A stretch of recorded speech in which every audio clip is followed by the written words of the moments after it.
So you've decided you want to get a reptile, and you've done all your research, I hope, and now you're not sure where to get it from. You have a couple choices. You can either adopt a reptile, buy a reptile from a breeder, or buy a reptile that was wild caught.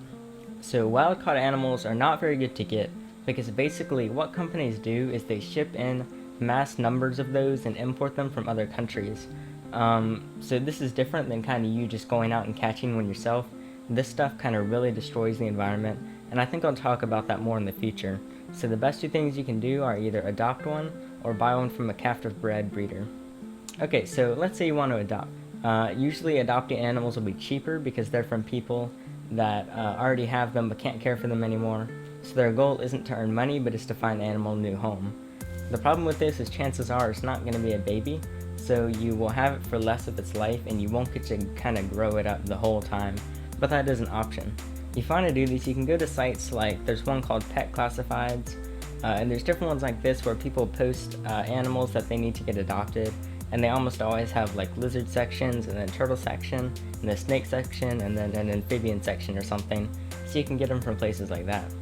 Then you would meet up with those people and then get the animal from them. I've never done this, but it's definitely an option and you're giving an animal a new home. So your other choice is to get from a captive bred breeder, where these are people that will have adults and then breed them, and then they'll either lay eggs or have the baby reptiles, and then you can purchase those babies that they produce.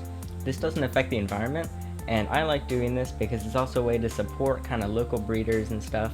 But then where do you find those breeders? My favorite way to do it is through reptile expos. So 3 of my animals, my ball python, leopard gecko, and blue-tongued skink, I got them all from Repticon, and that's a reptile show. I know it's on the East Coast, I know it's around Texas, and I'm not sure if it's on the West Coast, but I can check. If you go to repticon.com, you can see where all the spots are.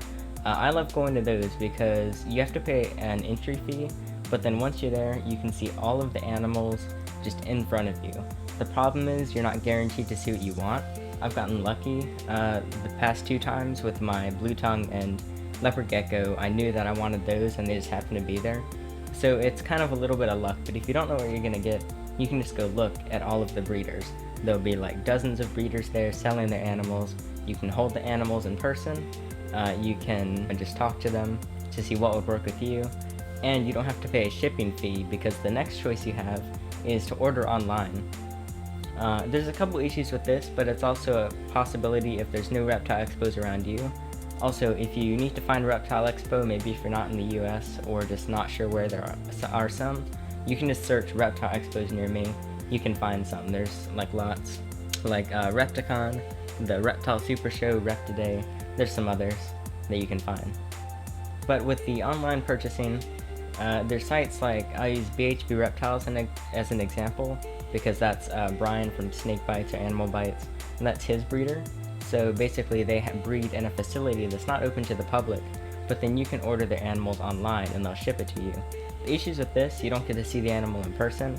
If it's not a big one that you haven't heard of, it's not necessarily reliable. Some are more reliable than others, but you can just look at reviews.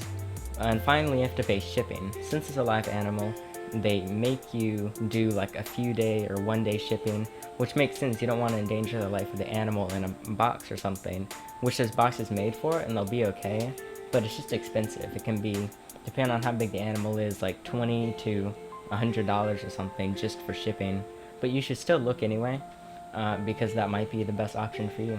So yeah, this is pretty quick. I gave you kind of 3 ways that you can get your reptile. You can adopt from an online site or adopt a reptile at another place. You can buy captive bred reptiles at expos like Repticon, Reptiday, reptile super shows, stuff like that, or you can order online. So those are the best 3 ways that I would say that you can get your first reptile or just another reptile to your reptile family. So that's it for this video. Thanks for watching.